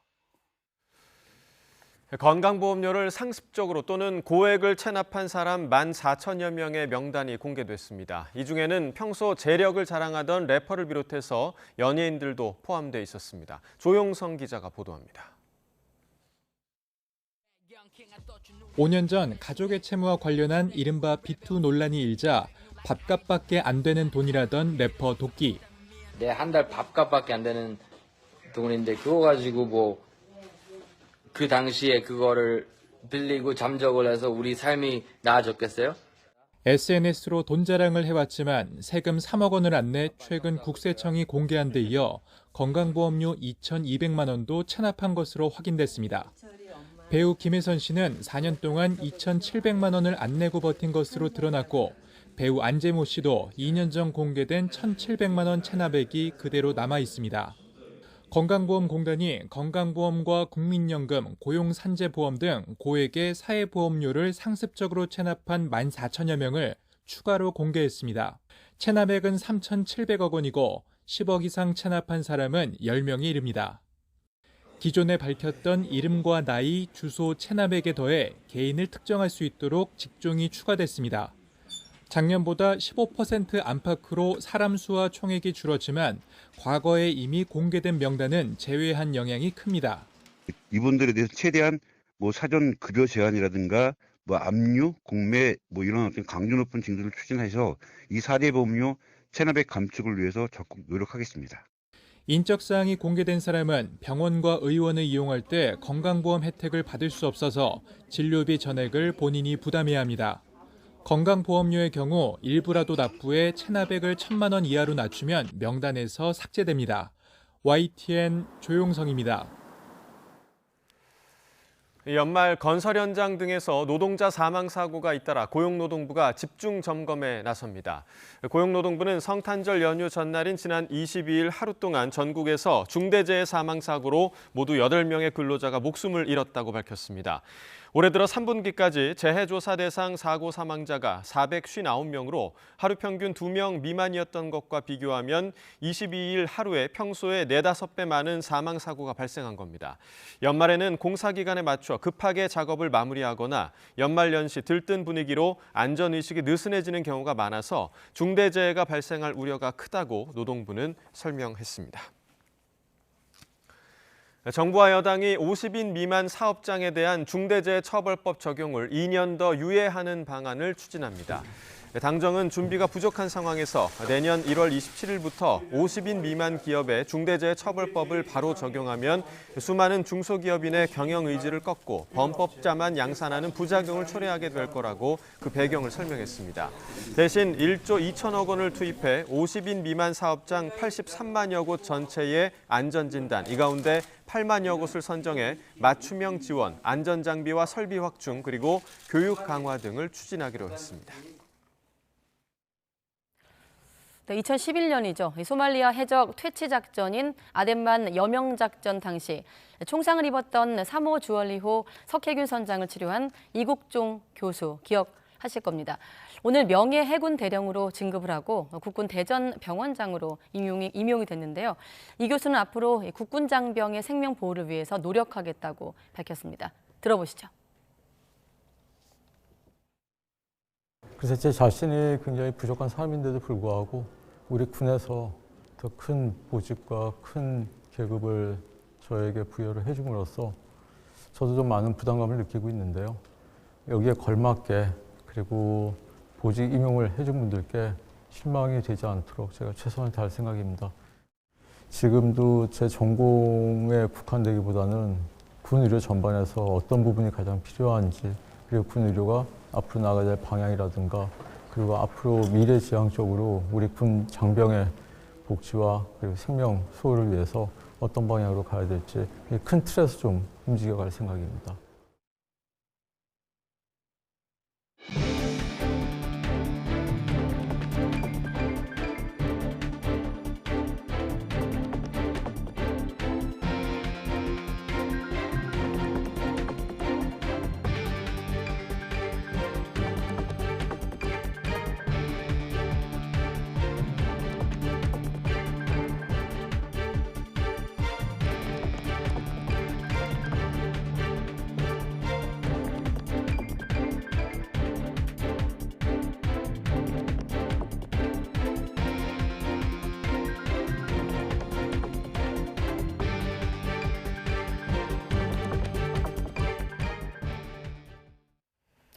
네, 뉴스큐 이어가겠습니다. 중국발 스모그가 유입되면서 이틀째 미세먼지가 기승입니다. 인천에는 초미세먼지 주의보가 발령됐고 또 충남에는 미세먼지 예비 저감 조치도 내려졌습니다. 취재 기자 연결해서 미세먼지 현황 또 전망 알아보겠습니다. 김민경 기자. 네, 김민경 기자 연결돼 있습니까? 네, 김민경입니다. 네, 그야말로 뿌연 연말인데 인천에 초미세먼지 주의보가 내려졌다고요? 네, 그렇습니다. 현재 인천 서부와 동남부 권역에 초미세먼지 주의보가 발령 중입니다. 인천의 초미세먼지 농도는 세제곱미터당 110 마이크로그램까지 치솟아 평소보다 4배 이상 높았는데요. 그 밖에도 서울 60, 경기 56, 충남 45 마이크로그램 등 서쪽 지역은 공기가 답답합니다. 대기 정체로 오염물질이 쌓이고 있는 데다 중국발 스모그의 유입이 더해졌기 때문입니다. 특히 충남에는 오늘 오전 6시부터 내일 오전 6시까지 고농도 미세먼지 예비 저감 조치도 내려졌는데요. 이 지역에서 공공부문의 먼지 배출 사업장과 공사장은 운영 시간을 단축하거나 조정하고 차량 이부제도 시행됩니다. 국립환경과학원은 내일도 중국발 스모그가 서풍을 타고 영향을 주면서 중서부 지역을 중심으로 초미세먼지 농도가 나쁨 수준을 유지할 걸로 전망했습니다. 이번 미세먼지의 공습은 주말까지 이어진 뒤 비가 내리며 해소될 걸로 보입니다. 지금까지 문화생활과학부에서 YTN 김민경입니다. 네, 앞으로 대기업을 지배하는 총수가 있더라도 사익 편취 우려가 없는 등 예외 조항을 충족하면 동일인 지정을 피할 수 있습니다. 네, 논란의 기폭제가 된 쿠팡 김범석 의장의 경우 이 예외 조항에 따라서 내년에도 본인이 아닌 법인이 동일인으로 지정될 가능성이 높아졌습니다. 이승은 기자가 보도합니다. 대기업 집단 규제의 근거점이 되는 동일인 지정은 지난해 공정거래위원회가 동일인 국적을 파악하면서 더욱 커졌습니다. OCI 이우현 회장은 미국 국적인데도 동일인으로 지정됐고 쿠팡 INC 김범석 의장은 미국 국적인데도 국내 법인이 동일인으로 지정돼 출자 내역 등 각종 신고 의무에서 제외된 겁니다. 형평성 논란이 일자 공정위가 동일인 판단 기준을 구체적으로 마련했습니다. 대기업 집단을 사실상 지배하는 자연인을 동일인으로 보는 일반적 원칙은 국적을 불문하고 유지한다고 밝혔습니다. 다만 특수관계인이 경영에 참여하지 않고 출자, 자금 거래 등이 없어서 사익 편취 우려가 없는 경우에는 법인을 동일인으로 볼 수 있는 예외 조항을 뒀습니다. 경제 글로벌화 심화로 외국인이 지배하는 법인이 한국에서 설립되는 사례가 증가해서 동일인 제도의 취지에 부합하는 합리적 기준이 마련되지 않을 경우 외국인의 국내 투자가 위축될 수 있다는 지적도 고려했습니다. 이에 따라 논란의 중심이 된 김범석 의장은 내년에도 동일인 지정을 피할 가능성이 높습니다. 쿠팡은 김범석 의장이 미국 회사인 쿠팡 INC를 실질적으로 지배하고 이 쿠팡 INC가 국내 법인 100%를 보유하는 형태로 지배 구조가 간단합니다. 동생 부부가 합쳐서 연봉 7억 6천만 원을 받으며 직원으로 근무하고 있고 주식도 24만 주를 보유하고 있지만 국내 계열사가 아닌 미국 본사입니다. 공정위는 친족의 경영 참여 여부는 임원인지 아닌지로만 판단하는 것이 아니고 자금 관계 등 더 확인해봐야 할 것이 많다며 현재로서는 쿠팡의 동일인이 누가 될지 판단하기 어렵다고 밝혔습니다. YTN 이승은입니다. 네, 앞서 전해드린 대로 교육부가 오늘 2028 대입 개편안을 확정했습니다. 내년에 중3이 되는 학생들부터 적용이 되는데 내신부터 수능까지 변화의 폭이 큽니다. 네, 대체 왜 이렇게 바뀌는 것이고 또 앞으로 공부는 어떻게 해야 하는 건지 이주호 부총리 겸 교육부 장관과 함께 조금 더 이야기 나눠보겠습니다. 어서 오십시오. 네. 안녕하십니까. 마침 장관님께서 연말에 나오셨는데 올 한 해 교육 이슈가 많았습니다. 네. 교육에서 좀 위기도 많이 있었고요. 예. 교육계가 모두 좀 힘든 시기를 넘겼지만 또 위기가 기회인 만큼 네. 우리 교육계에게 원년으로 이렇게 해서 많은 변화를 준비하고 있습니다. 네, 아무래도 여러 좀 질문이 있는데 오늘 발표한 개편안부터 좀 바로 여쭤보겠습니다. 네네. 큰 골자는 내신이 좀 5등급으로 단순화되고 네. 심화 수학은 신설되지 않는다가 눈에 띄는데 직접 소개해 주시죠. 네. 먼저 이제 그 내신 5등급은 사실 그동안 이제 9등급제였잖아요. 네. 그게 9등급이라는 게 1등급은 어떻게 보면 상위 4%를 골라내는 거거든요. 아이들한테 너무 가혹하고 실제로 이제 그런 나라가 없습니다. 다 5등급이거든요, 사실은. 네. 그래서 이제 그동안 너무 이렇게 이제 변별력 중심으로 내신을 하다 보니까 아이들이 너무 힘들어지고 또 이제 요즘은 프로젝트나 이렇게 협력해서 뭐 가치를 만들어내는 그게 굉장히 중요한 학습이잖아요. 근데 네. 그런 것들에도 어긋나기 때문에 이제 모든 그 선진국들이 하고 있는 5등급 체계로 충분히 갈 수 있다. 지금 또 인구도 많이 줄어들었기 때문에 5등급을 해도 큰 문제가 없다고 판단했습니다. 예. 자, 이 내신 5등급 얘기를 더 해보자면 5등급이 되면 그러니까 각 등급마다의 범위가 넓어지는 거잖아요. 그렇죠. 그렇게 되면 네. 이제 그동안에 이제 내신 따기가 어려웠다라는 얘기를 들었던 자사고나 특목고에서는 네, 내신을 따는 게 조금 더 수월해진단 말이죠. 네, 그렇게 네. 되면 또 자사고 특목고 쏠림 현상이 나타나지 않을까 이런 우려도 있거든요. 네, 워낙 이 내신안이 이제 고교 학점제와 연결돼서 이제 그 제시가 됐고요. 네. 처음 제시된 지난 정부에서 제시된 내신안은 2, 3학년 때 이제 절대평가만 하는 거였어요. 예. 그래서 그런데 그게 너무 이제 그 절대평가만 하게 되면 학점 부풀리기나 부작용이 많아지기 때문에 상대평가를 병기하는 걸로 이번에 이제 정하고 다만 등급을 이제 5등급으로 했거든요. 예. 그래서 상대평가를 병기한다는 거는 내신에 좀 그런 이제 경쟁이 좀 강화되는 거고요. 또 이제 5등급은 완화되는 거니까 어떤 면에서 내신에 좀 그런 경쟁적인 부분을 좀 그 균형을 잡았다 이렇게 좀 표현을 할 수 있겠습니다. 자, 그런데 항상 이게 상충하는 고민인데 네. 사실 이렇게 좀 제도가 단순화되면 당장 저부터도 1등급이 이렇게 많아지니까 좀 억울하네 이런 옛날에 학교 다닌 사람들은 네, 그런 네. 생각이 들지만 또 내 아이는 좀 잘했으면 좋겠고 네, 또 네. 변별력 확보하는 것도 관건 아니겠습니까? 자, 이렇게 대신 등급이 단순화되면 이 부담이 대학으로 옮겨가는 건 아닌가? 다른 또 어떤 시험 장치가 생기는 건 네, 아닌가 네. 이런 우려가 있거든요. 사실 이제 원래 좀 많이 이슈가 된 게 킬러 문항이었잖아요. 네. 킬러 문항도 제거하면 뭐 변별력이 떨어질 것이다 했는데 실제로 떨어지지 않았거든요. 그러니까 그 의도적으로 너무 어렵게 낸다거나 아니면 의도적으로 막 이렇게 내신도 9등급으로 한다거나 그렇게 하지 않고 그냥 선진국에서 하듯이 5등급으로 해도 충분히 변별이 된다. 그러니까 그 한 과목에서 물론 이제 1등급이 이제 10% 늘어나지만 네. 모든 한 고등학교 같으면 한 50개 과목을 듣잖아요. 50개 과목에서 모두 다 10% 안에 들기는 진짜 힘들거든요. 그러니까 그게 5등급으로 한다고 해서 변별력이 없어진다는 거는 저희가 좀 이해를 할 수가 없고요. 네. 그냥 선진화된다. 이제 좀 아이들이 너무 내신의 그 이제 그 압력에 부담에서 수업이 좀 좀? 힘들어지지 않아도 된다 하는 말씀을 드리겠습니다. 네. 네. 그러니까 이 개편안이 학생들이 부담에서 좀 해방되는 그런 결과로 나타났으면 하는 그런 바람을 갖고 있고요. 네네. 또 한 가지 보면 그 이번 개편안에서 사회과학 융합 선택 9개 과목, 이 네네. 과목들이 절대평가로 바뀌었습니다. 네네. 이 이유가 좀 뭘까요? 그 절대평가가 워낙 이제 바람직하죠. 그런데 예. 이제 우리가 아직까지 절대평가를 안 하고 계속 상대평가만 해왔거든요. 예. 네. 그 가장 큰 이유가 이제 소위 학점 부풀리기를 하는 거에 대한 신뢰가 없는 거죠. 교사분들이 그냥 자기 학생들 다 A 주면 어떡할까?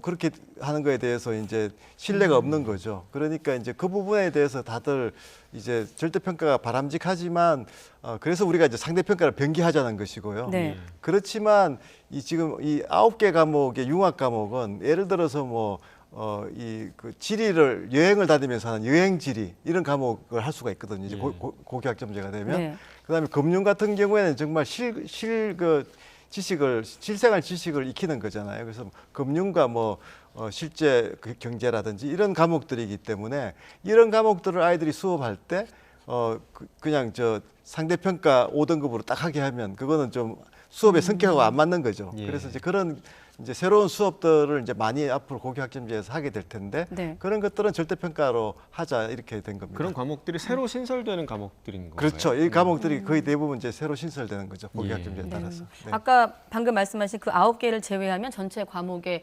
90% 이상이 상대평가 대상이거든요. 그렇죠. 이게 사실 이번 제도와 좀 충돌하는 부분이 또 고교 학점제와 네, 좀 네. 충돌하는 부분이 있는데 그래서 아까 9개 과목은 절대평가로 네, 네. 한 걸로 알고 있는데 그렇게 되면 대다수 학생은 자기 진로 적성보다는 점수 잘 받을 과목으로 좀 몰리지 않을까 이런 우려도 있거든요. 네, 사실 이제 절대평가로 다 가는 게 바람직하지만 선진국도 그렇게 하지만 결국 이제 그 교사들이 절대평가를 얼마나 이제 신뢰성 있게 하느냐에 대해서는 계속 교사들의 그 평가 역량이 키워져야 되거든요. 네. 그래서 이제 계속 그 부분에 대해서 교사 연수도 강화할 것이고 계속 준비를 해나갈 겁니다. 그래서 네. 이제 그렇게 잘 준비가 되면 절대평가가 늘어나겠지만 처음 2025년 이제 우리가 실시할 때는 일단은 9개 과목부터 시작을 한번 해보자는 거고요. 이렇게 해서 잘 진행이 되면 더 늘려갈 수도 있다 이렇게 생각을 합니다. 그렇게 해서 이제 우리 이제 고교 학점제가 사실 굉장히 큰 변화이기 때문에 이런 변화에 평가 제도도 좀 이렇게 따라서 좀 발전할 수 있도록 그렇게 한 취지가 있습니다. 예. 자, 이제 수능 얘기도 좀 해보겠습니다. 네네. 이제 2028학년도부터 선택 과목이 없어집니다. 그러니까 네네. 그 뜻은 문과도 과탐을 공부해야 하고 또 이과도 사탐을 네. 공부해야 한다 이런 뜻으로 해석이 되는데 사실 이런 개편안에 여러 가지 목적이 있겠지만 네네. 중요한 목적 중 하나가 사교육비 절감도 있을 거 아니에요. 네, 그렇습니다. 사교육비 줄이는 거에 오히려 좀 저해되지 않을까 이런 생각도 좀 드는데요. 사실 이제 그 사탐 과탐이라고 하잖아요. 그게 이제 과탐 같으면 물리나 화학이나 생물이나 지리 이렇게 이제 과목들을 선택을 하게 되면 예. 그 과목 간에 이제 그 이제 공정성 시비가 또 있습니다. 네, 어떤 과목에는 불리할 수도 있고 유리할 수도 있고 그게 항상 이제 이슈가 되거든요. 그래서 그거보다는 또 최근에는 이제 융합 추세입니다. 그러니까 네. 이제 물리에 대한 지식, 생물에 대한 지식 이런 것들이 다 융합돼서 이제 이해가 돼야 되기 때문에 그런 융합적인 역량을 키우려면 이제 통합과학으로 이제 가는 거죠. 예. 통합과학에 대해서는 이게 수준이 그 고1에서 배우는 수준이기 때문에 그렇게 수준이 높지가 않습니다. 그래서 아이들이 큰 부담 없이 뭐 진짜 문과 성향의 아이들이라도 즐겁게 배울 수 있도록 그렇게 지금 되어 있는 과목입니다. 네, 이주호 부총리와 함께 대입 개편안 확정된 내용을 토대로 좀 살펴보고 있는데 특히나 이번 개편에서 심화 수학은 신설하지 않기로 했거든요. 심화 수업. 이공계에선 학생들이 이렇게 되면 문과 수학만 공부하고 오게 된다 이런 걱정도 있고 더불어 아까 마이크 차시면서 정치인이긴 하지만 이준석 전 대표가 또 미적분을 언급했는데 같이 설명할 부분이 사실 있다고 좀 하셨어요. 오해입니다. 그러니까 미적분이 포함 안 된다 이렇게 네. 이제 지금 언론에서 나오고 있는데 실제로 미적분이 포함이 되고요. 다만 이제 미적분에서 미적분 2라는 것이 있습니다. 이거는 이제 뭐 좀 고차원적인 함수에 대한 적분이고 미분이고 해서 어려운 부분이고 이제 이과 학생들이 배우는 부분이죠. 그걸 안 본다는 거. 기하도 이제 뭐 도형의 함수라든가 이런 것들은 다 배우죠. 그래서 기본적인 개념 위주로 가르친다는 거고요. 그리고 어려운 미적분 2의 경우에도 정말 이과 성향의 아이들 또 이제 좀 더 첨단 분야로 가고 싶은 아이들은 고교 학점제이기 때문에 얼마든지 심화된 과목을 선택해서 그 과목에서 평가를 받을 수가 있거든요. 그 대학들은 또 그거를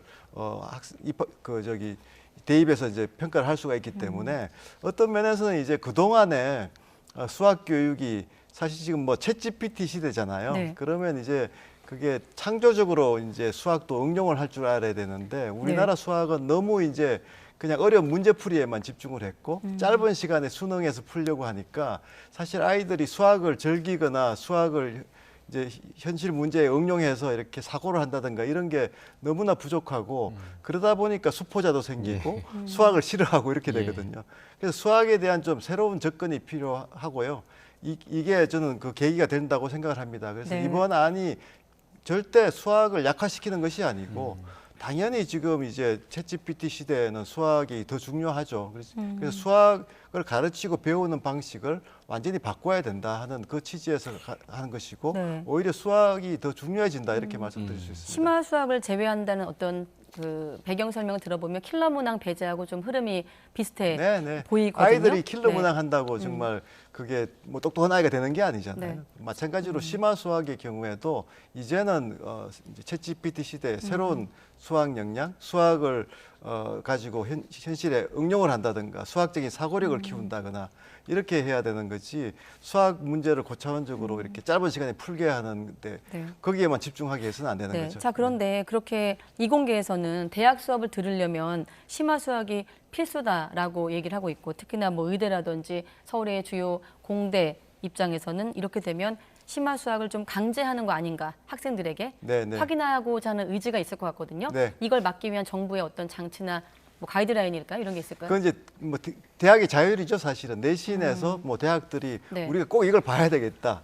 학생들 중에 이제 고교 학점제니까 이런 이제 뭐 미적분 2라든가 이런 것들을 수업에서 한 아이들을 뽑아야 되겠다고 할 수가 있습니다. 그러면 이제 자연히 그런데 반면에 또 대학이라고 해서 이공계 대학이라고 해서 반드시 이걸 봐야 된다고 하는 대학이 다 있을 거라고 생각하지 않거든요. 왜냐하면 선진국의 추세가 요즘은 앞에서 제가 강조했듯이 막 어려운 문제를 많이 푸는 아이들보다는 수학의 기본 개념을 이해하는 거기 때문에 지금 그 수능에 있는 과목들만 해도 미적의 개념이 다 들어가 있거든요. 그래서 이제 미적을 빼는 것이 전혀 아니기 때문에 제가 볼 때는 그런 부분에서 이제 앞으로 대학들이 그러면 내신에서 어디까지를 요구하고 할지 이런 거는 이제 대학들과 교육부가 좀 이제 여러 가지 이제 협의 과정을 통해서 이제 드러나겠지만 그런 부분은 결코 뭐 이런 과정에서 수학이 뭐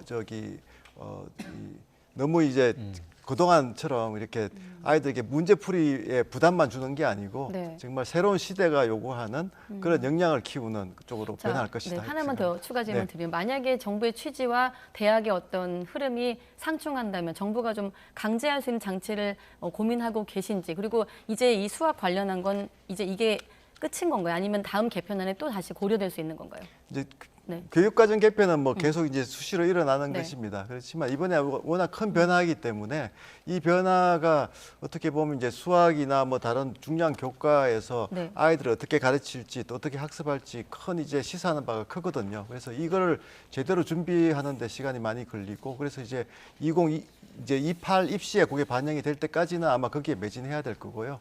그 큰 방향은 지금 잡혀 있다 이렇게 보시면 될 것 같습니다. 네. 네. 자, 앞서서 이제 킬러 문항 이야기를 좀 해주셨습니다만 네네. 이번 수능 얘기를 좀 돌아보자면 네. 국영수가 역대급으로 어려웠다 이런 네. 평가가 굉장히 많았거든요. 네. 그러니까 킬러 문항 없앤다고 했는데 킬러 문항이 오히려 많았던 거 아니냐 이런 의견도 있었고 네. 내년에도 이런 난이도가 유지가 되는 건가요? 사실 이제 킬러 문항하고 이제 어려운 문제하고는 틀립니다. 예. 킬러 문항은 정말 이제 우리가 정의했듯이 교육과정 밖에서 나온 문제고 아이들이 이제 반복적인 훈련을 통해서 이제 풀 수 있는 문제. 그러니까 정말 학원에 가지 않으면 정말 풀기 힘든 우리가 이제 킬러 문항 사례들을 다 보여드렸잖아요. 예. 그러니까 정말 뭐 대학 교수들도 못 풀게 베베 꼬거나 뭐 지문이 정말 너무 어려운 지문들을 가지고 해석을 하게 하거나 이런 네. 것들이라서 그런 것들이 이번에 다 없어졌거든요. 그래서 이제 그렇지만 이제 사고력 중심으로 문제를 내더라도 상당히 어려울 수가 있습니다. 예. 그래서 사실 이번에 이제 그게 증명이 된 건데 우리가 아이들을 사고력 중심으로 또 학원에 안 가게 하고 교육과정이 충실하더라도 충분히 변별력이 확보된다 이렇게 말씀드릴 수 있겠습니다. 네. 자, 오늘 나오셨기 때문에 아까 서두에도 말씀하셨습니다만 교권 관련해서 질문을 드리고 마무리하겠습니다. 저희가 이 관련 대담을 진행해 보면 여러 단체를 좀 모시고 입장을 네, 네. 들어보면 결국 바뀐 게 없다, 그러니까 체감한 게 없다. 정부에서 나름대로 정책도 내놓고 이런 여러 가지 고민이 있었지만 현장에서는 아직은 좀 디테일이 부족하다 이런 반응이 많았거든요. 네. 내년에 좀 교권 보호 관련해서 체감할 수 있는 내용이 어떤 게 달라지는지 네. 또 하나 추가적으로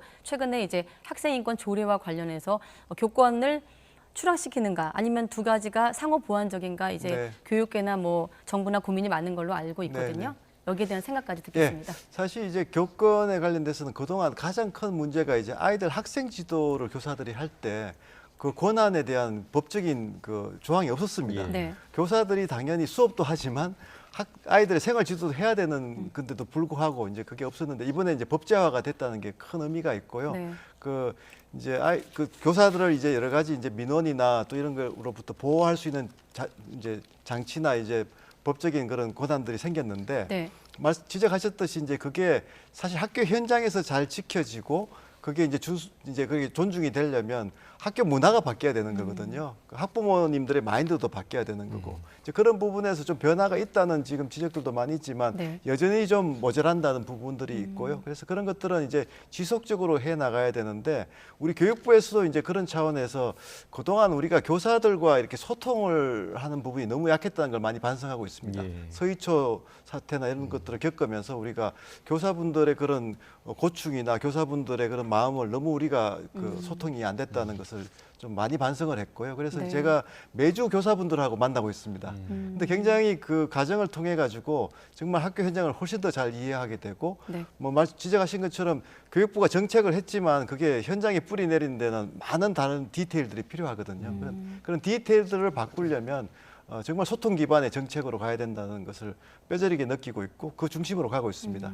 네. 네. 학생인권 조례에 학생인권 조례. 오늘 네. 어렵게 모셨기 때문에 네. 학생인권 조례는 사실 이제 그동안 학생인권 조례의 문제가 인권 조례에서 이제 학생 인권만 너무 강조한 데 있었습니다. 사실은 이제 아까도 말씀드렸지만 교사들이 학생 인권도 존중해야 되지만 당연히 이제 생활 지도에 교사의 권리도 있는 건데 학생의 권리만 부각이 되고 또 학생의 책임은 또 부각이 되지 않았거든요. 예.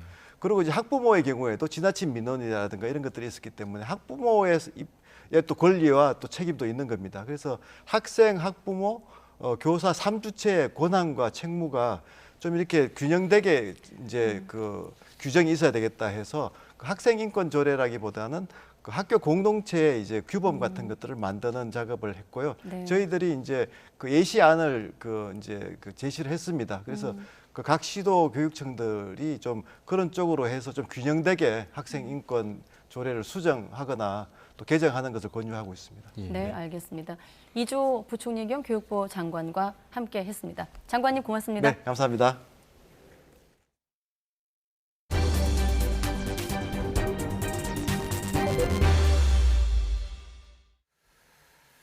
프랜차이즈 편의점과 치킨집, 학원, 미용실 등 가맹본부와 거래하는 가맹점 10곳 중 6곳은 필요하지 않은 물품도 본사에서 구매하고 있는 것으로 나타났습니다.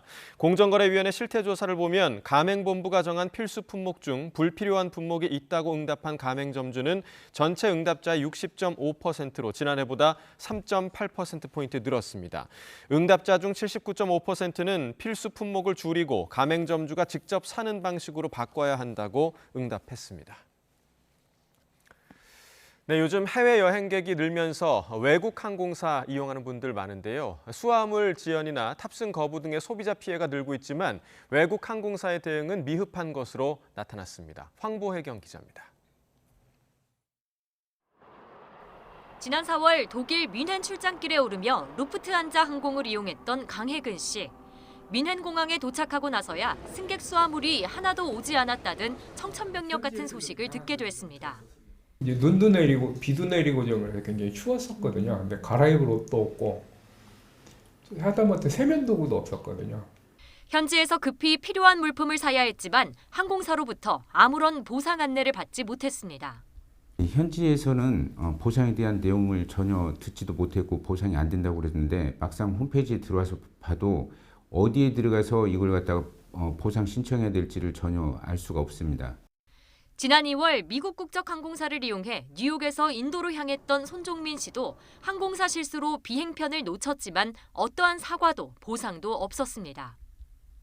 공항에서 14시간을 노숙을 했는데 노숙하고 나니까 그 다음에 이제 표를 못 끊어주겠다 이렇게 된 상황이라서 저는 시간도 너무 많이 손해를 봤고, 그러니까 돈이 합해서 거의 한 150 이상 손해를 본 거죠, 저는.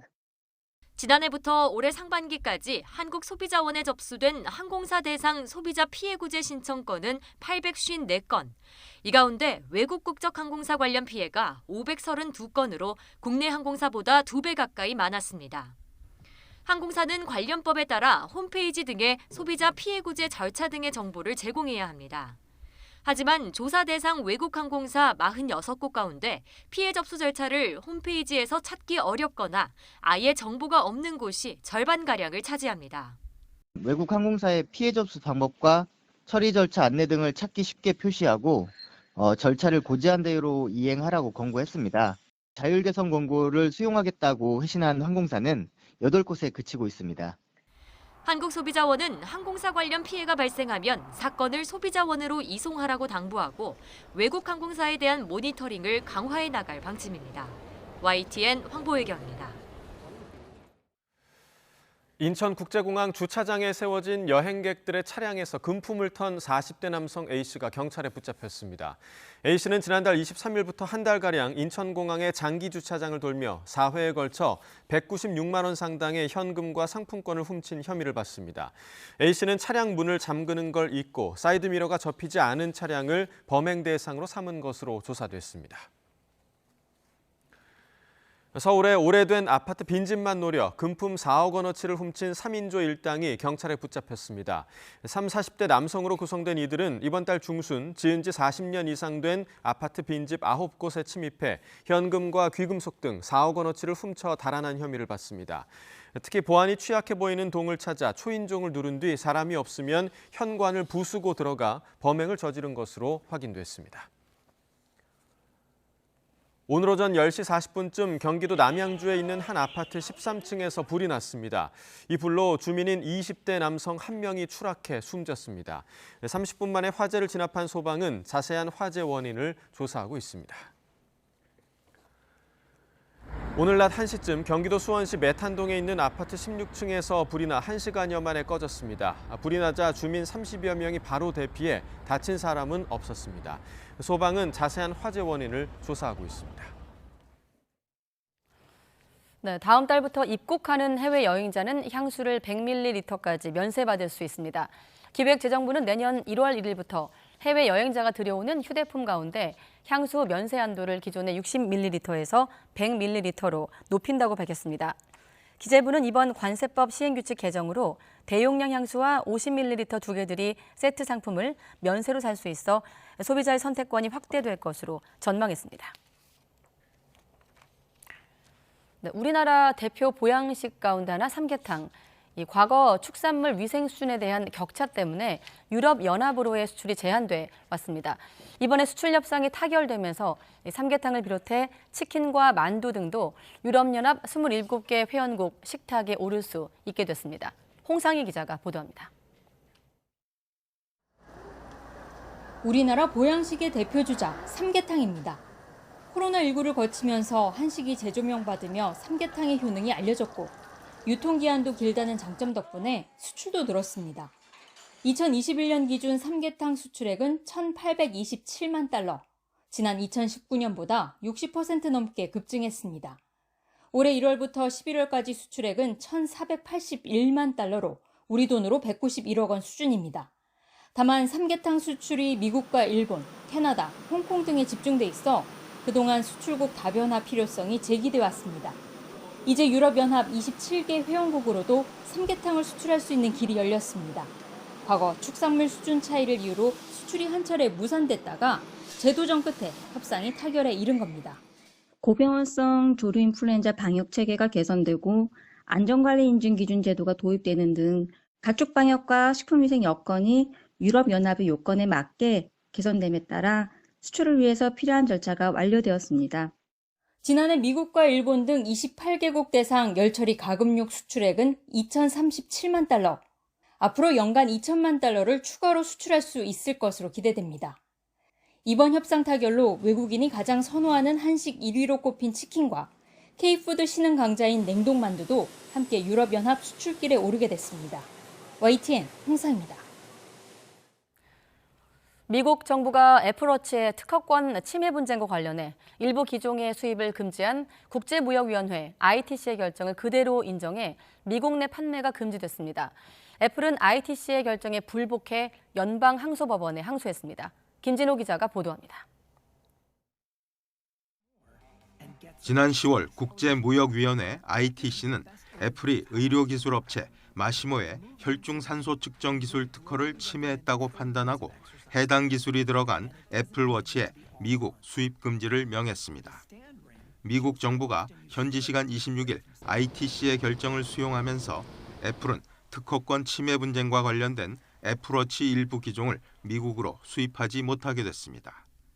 애플워치는 중국 등 미국 밖에서 생산되고 있어 이번 수입 금지 결정으로 사실상 미국 내 판매가 중지됐습니다. 특히 애플워치 시리즈 9과 울트라 2는 지난 9월 출시된 신제품으로 3개월여 만에 판매가 중단됐습니다. The small guys stepped up and they won. And I think that's really what's been so jaw-dropping here for Apple to lose this, especially into a holiday season. 애플은 곧바로 연방 순회 항소법원에 수입 금지 결정을 중단해달라고 항소했습니다. 그러면서 새롭게 디자인한 애플워치가 마시모의 특허를 침해하는지 여부를 판단해달라고 미 관세국경보호청에 요청했습니다. 관세국경보호청은 내년 1월 12일 결정을 내릴 예정이라고 애플은 설명했습니다. 애플은 ITC 결정이 유지될 것에 대비해 미국에서 애플워치 시리즈 9과 울트라 2의 판매를 미리 중단한다고 밝혔고 이에 따라 온라인 판매는 지난 21일, 매장 판매는 25일부터 중단됐습니다. 하지만 미국 밖에서는 이들 제품 판매가 계속됩니다. 미국 정부의 이번 결정에 월가는 큰 동요를 보이지 않았고 뉴욕 증시에서 애플 주가는 소폭 하락했습니다. YTN 김진호입니다. 네, 야구에서 투수들이 던지는 공의 속도는 매번 표시가 되죠. 자, 그럼 다른 종목은 어떨까요? 지난달에 개막한 핸드볼 H리그에서도 선수들의 슛 속도를 측정하기 시작했는데 시속 100km가 넘는 캐논 슛이 여러 차례 나왔습니다. 이경재 기자입니다. 농구처럼 격렬한 몸싸움을 하면서 배구의 스파이크 같은 시원한 슛이 매력인 핸드볼. 핸드볼에서 선수들이 던지는 슛의 속도는 얼마나 될까? 지난달 개막한 H리그에서 경기에 흥미를 더하기 위해 선수들의 슛 속도를 모두 측정했습니다. 시속 100km가 넘는 슛이 가끔 찍혔는데 시속 105km의 이 슛을 던진 SK 호크스의 하태현이 초대 캐논 슈터에 뽑혔습니다. 웨이트도 열심히 하고 먹는 것도 잘 먹고 상대방 골키퍼가 저희들의 이제 코스를 좀 잘 알고 있기 때문에 타이밍을 좀 뺏으려고 강하게 던지기도 하고. 남자 핸드볼의 대표 얼굴인 인천도시공사의 정수영이 가볍게 스텝을 밟고 던진 롱슛은 104km로 2위를 기록했고 속임 동작에 이어서 180도를 돌아 던진 두산 김현빈의 슛과 골키퍼를 꼼짝 못하게 만든 하남시청 박광순의 벼락 같은 중거리 슛 등이 뒤를 이었습니다. 속도가 승부를 가르는 스포츠의 세계. 모든 종목 가운데 가장 빠르다는 배드민턴 스매싱에선 지난 4월 시속 565km라는 경이적인 기록이 나왔고 프로야구 신인왕 문동주는 지난 4월 KBO 리그 최초로 시속 160km를 넘겨 큰 화제를 모았습니다. 핸드볼 H리그의 간판 골잡이들도 팀 성적과 팬들의 눈을 사로잡기 위해 뜨거운 속도 경쟁을 펼치고 있습니다. YTN 이경재입니다. 연일 예년보다 온화한 날씨가 이어지고 있습니다. 내일도 서울 아침 기온이 영하 1도, 낮 기온은 6도로 큰 추위 없겠는데요. 다만 추위 대신에 미세먼지가 기승을 부리겠습니다. 대기가 정체된 데다가 중국발 스모그까지 유입되면서 내일 서쪽 지방을 중심으로는 종일 공기가 탁하겠고요. 서울 등 수도권에는 미세먼지 비상 저감 조치가, 세종시에는 예비 저감 조치가 시행되겠습니다. 호흡기 건강도 잘 챙겨주셔야겠습니다. 먼지만 아니라면 내일도 하늘 자체는 맑겠고요. 동해안 지역은 대기가 무척 건조하겠습니다. 내일도 예년 기온을 웃돌며 추위 걱정 없겠는데요. 내일 서울 아침 기온은 영하 1도, 대전은 영하 2도, 울산은 0도에서 출발하겠고요. 한낮에도 오늘만큼 포근한 날씨가 이어지겠습니다. 내일 서울 낮 기온은 6도, 대전은 8도, 광주와 대구는 10도, 부산은 13도까지 크게 오르겠습니다. 주말과 올해 마지막 날인 휴일 사이에는 전국 곳곳에 비나 눈이 내릴 전망입니다. 지금까지 날씨 정보였습니다. 네, 가장 빠른 종합 뉴스 뉴스큐 마치겠습니다. 네, 이어서 이브닝 뉴스가 방송됩니다. 함께해 주신 여러분 고맙습니다.